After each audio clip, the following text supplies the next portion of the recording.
ताल्लुक़ है और सरदार हामिद अली ज़ाहिद मेरा नाम है। कज़लबाश फैमिली से मेरा ताल्लुक़ है और पेशावर के ही रहने वाले हैं।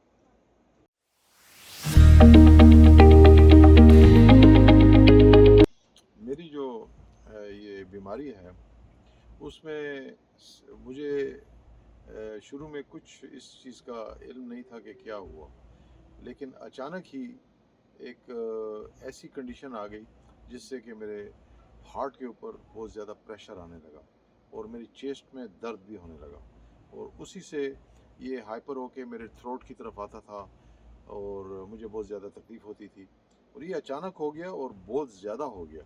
इतना हो गया कि मैं चंद कदम भी लेना मेरे लिए महाल था और इससे और फिर जब मैंने मेडिसिन लेनी शुरू कर दी, मिसाल के तौर पे ये एलोपैथिक जो मेडिसिन है, ड्रग्स हैं ये, तो लिए जब मैंने ली तो इससे भी मैं मतलब इतना कोई मुझे अफाका नहीं था, उसमें भी मुझे तंगी थी और प्रॉब्लम मेरी उसी जगह पे खड़ी थी। पहले ये था कि उस बीमारी यानी चंद कदम ले सकता था तो इससे ज़रा 10-15 कदम ले लेता था, लेकिन ये है कि थोड़ी देर बाद फिर मुझे ज़रूरत पड़ती थी कि फिर मैं इंजेक्शन टाइप की एक मेडिसिन होती है वो ज़ुबान के नीचे रखने वाली, वो लेता था। दूसरा ये कार्डियक जो मेडिसिन है वो दे देता था 2.6 वगैरह इस तरह की। लेकिन कहने का मकसद ये है कि फ़ायदा कुछ भी नहीं था। दवाई लें, दवाई का असर जब तक थोड़ा देर होता था उसके बाद ये दोबारा वो मुझे तंग करना।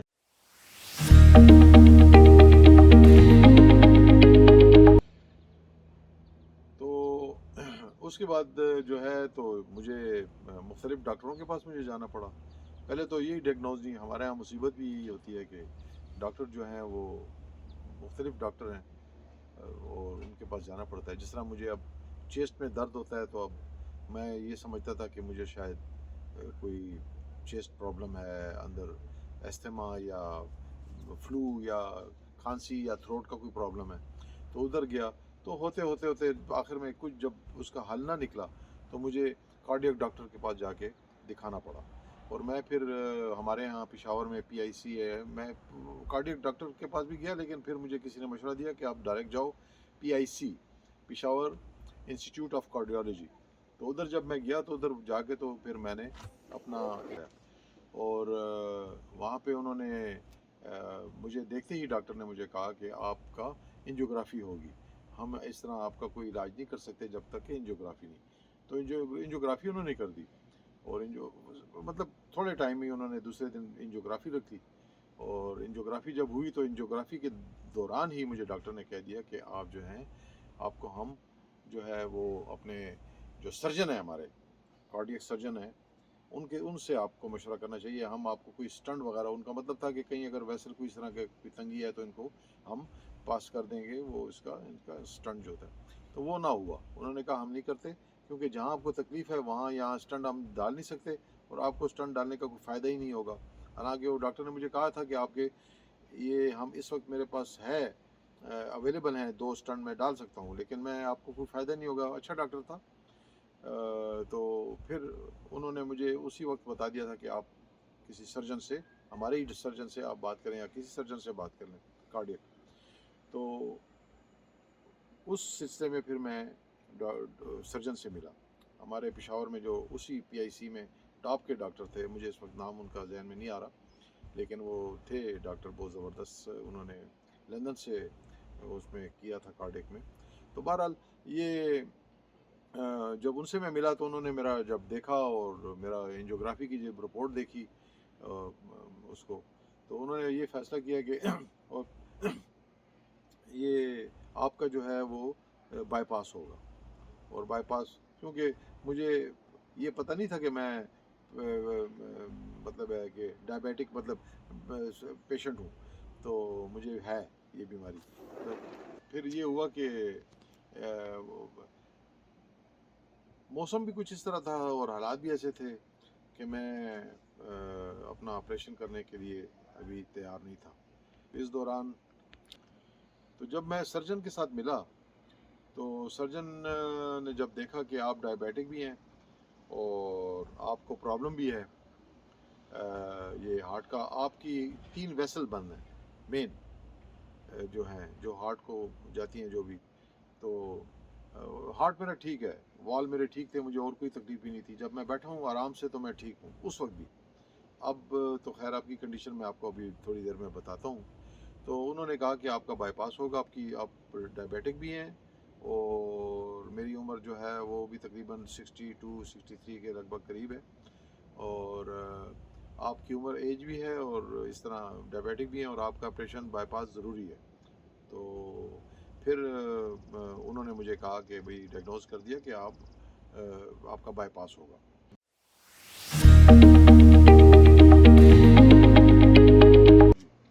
बाईपास मैं इसलिए नहीं कराना चाहता था कि उसकी ये वजह थी कि एक तो घरेलू इस तरह होते हैं कि मैं घर में बच्चियां थी और कोई लड़का ऐसा नहीं था जो कि मतलब घर के भी लाज़मात को चला सके, लिहाजा। और फिर दूसरा, जब मैं बाईपास के लिए अगर तैयार भी हो जाता तो फिर पाकिस्तान में मौसमी हालात और वहाँ पे ये लोड शेडिंग, गैस और बिजली और ये चीज़ें, क्योंकि आपसे हॉस्पिटल से तो आप ट्रीट करके आ जाते हैं और वो 4-5 दिन में आपको फ़र्क कर देते हैं, तो बाकी भी तो लाइफ जीनी होती है ना पेशेंट ने, जिसकी वजह से वो ज़रा मुश्किल हो जाती। तो आपको सर्दी के साथ और फिर मौसम भी पेशावर का ठंड में बहुत ज़्यादा ठंड होती है, तो उसके लिए ये लाज़मात थे। तो मैंने उनको कह दिया कि मैं 1-2-3 माह, जब मौसम जब तक अच्छा नहीं होता, खुल नहीं जाता मौसम अच्छे वेदर में, मैं करा लूँगा। तो मैंने वो उस वक्त बाईपास से मना कर दिया।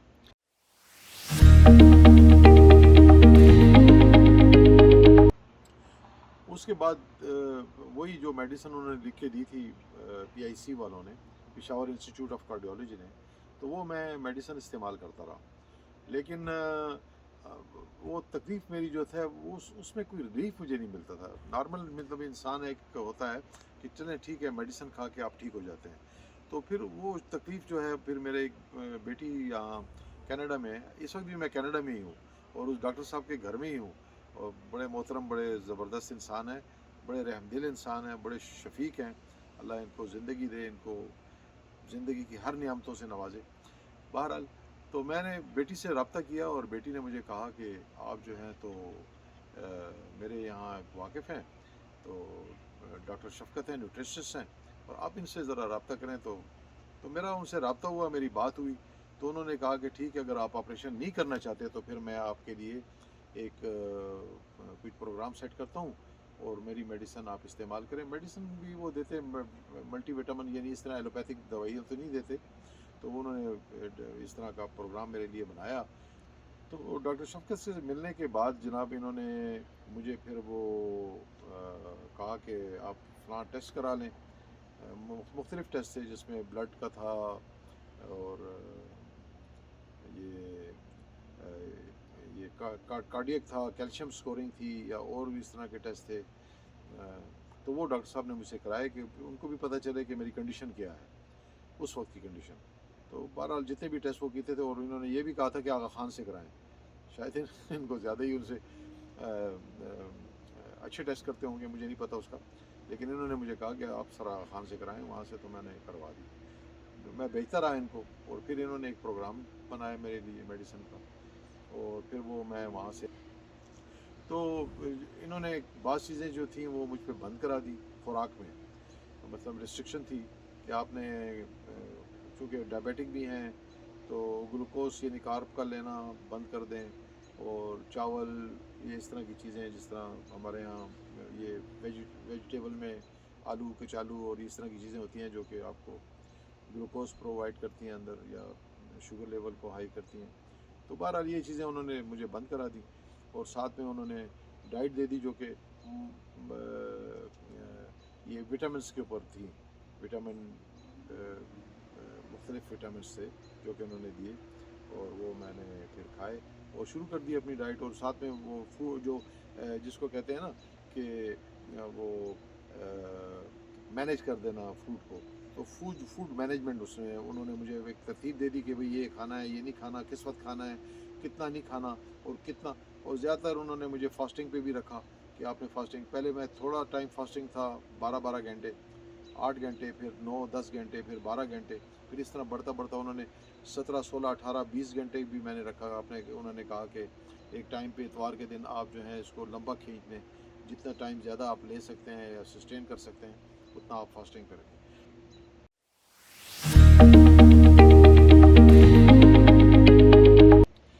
मैं बीमारी जब मेरी शुरू हुई तो उस वक्त मेरा वज़न काफ़ी था, यानी 100 एंड प्लस, 112, 113, 15 तक था वज़न। तो जब मैं इस प्रोग्राम में आया तो जो प्रोग्राम इन्होंने मेरी डाइट जो रखी तो उसके साथ मेरा वज़न भी, वेट भी रिड्यूस होने लगा। तो वज़न, अब मेरा वज़न जो है वो अब 80, 82, 83, 84, 82, 81 इसी के दरमियान ही रहता है, ना बढ़ता है ना घटता है। मेडिसिन अभी थोड़ा बहुत मुझे रिलीफ उन्होंने दिया कि आप एक टाइम जो आप खाना चाहते हो आप खा लो, और उसकी वजह से अब थोड़ा मैं मतलब थोड़ा वेट मैंने गेन किया है। कुछ दिन हुए हैं कि उन्होंने मुझे रिलीफ दिया है, मतलब कुछ 1 महीना हो गया है, तो जिसकी वजह से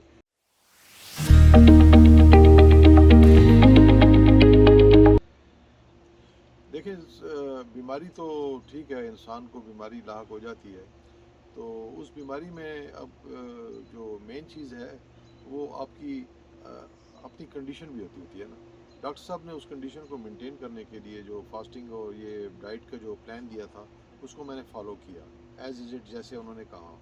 उसके साथ वेट भी रिड्यूस हो गया, और साथ में उस वेट रिड्यूस होने के साथ जो है मेरी वो बीमारी में भी फ़र्क आने लगा बहुत ज़्यादा। मैंने एलोपैथिक दवाई को बहुत हद तक कम कर दिया। जब भी कहीं कुछ इस तरह की बात होती, जब ज़रूरत पेश आती थी, ठीक है बीमारी तो अपनी जगह पे थी, कम हुई थी लेकिन थी तो सही, तो मैं वो मेडिसिन एलोपैथिक ले लेता था। डॉक्टर ने मुझे कहा था कि ये बिल्कुल बंद नहीं करनी, लेकिन मैं बीच में छोड़ता था, बंद करता था कि मैं टेस्ट करता था कि आया मुझे कोई फ़र्क भी पड़ा है कि नहीं। तो 2-2, 3-3 दिन अब मैं, ठीक है मेरी जेब में अब भी इंजेस्टेड होती है, मैं आपको दिखा देता हूँ, ये मैंने रखी हुई है, लेकिन ये अब 15 दिन हो गए हैं, इससे मैंने एक टैबलेट भी मुंह में नहीं डाली। एक जगह पे मुझे ज़रूरत पेश आई, वहाँ पे मैंने एक टैबलेट ले ली, वो भी मेरी अपनी गलती की वजह से। मैंने ज़रा स्ट्रेस ज़्यादा डाल दिया था, मैंने सफ़र किया और उसमें मैंने एयरपोर्ट पे मैंने एक गोली डाली, लेकिन मुझे अभी तक मुझे इसकी ज़रूरत पेश नहीं आई, ना मैंने खाई। तो लिहाजा मैं अभी इस वक्त डॉक्टर शफ़क़त के घर पे ही हूँ। इन्होंने मुझे इनवाइट भी किया है, ऐसे मुझे देखना भी चाहते थे, पहली मुलाकात भी थी इनके साथ मेरी। तो बहुत अच्छा लगा इनके घर में आके, इनकी फैमिली के साथ मिला। बिल्कुल अपने जैसा महसूस हुआ, अपने दोस्तों भाइयों की तरह। लास्ट टाइम जब मैं वहाँ से जब मैं मतलब सेहतियाब हो गया, थोड़ा अच्छा हो गया, तो लास्ट टाइम जब मैं आ रहा था तो डॉक्टर शफकत साहब ने, इन्होंने मुझे कहा कि ये फ़लाँ फ़लाँ स्कोर करा लें। मिसाल के तौर पे कैल्शियम स्कोरिंग है, और दूसरे जो थी ये मुख्तलिफ टेस्ट, तो ये मैंने कराए। और इनको जब मैंने भेजे तो डॉक्टर शफकत ने बड़े खुशी का इज़हार किया, और इन्होंने कहा कि भाई आप जाएं और किसी होटल में जाएं और अपनी बेगम के साथ, क्योंकि आपकी बीमारी में आपको ठीक करने में आपकी बेगम का बहुत हाथ है। ला ज़ाहिर है खाने पीने में बेगमाती जो हैं वो रोल अदा करती हैं। तो उन्होंने मुझे जो कि कहा, और तो उन्होंने कहा कि आप जाएं और इनको ट्रीट करें, कोई अच्छा सा खाना खाएं, बिरयानी खाएं, ये खाएं वो खाएं। मैंने ट्रीट तो उनको नहीं दी, लेकिन ये है कि मैं अल्हम्दुलिल्लाह मैं ठीक हूँ, और शुक्रिया, बड़ी मेहरबानी। मैं दोस्त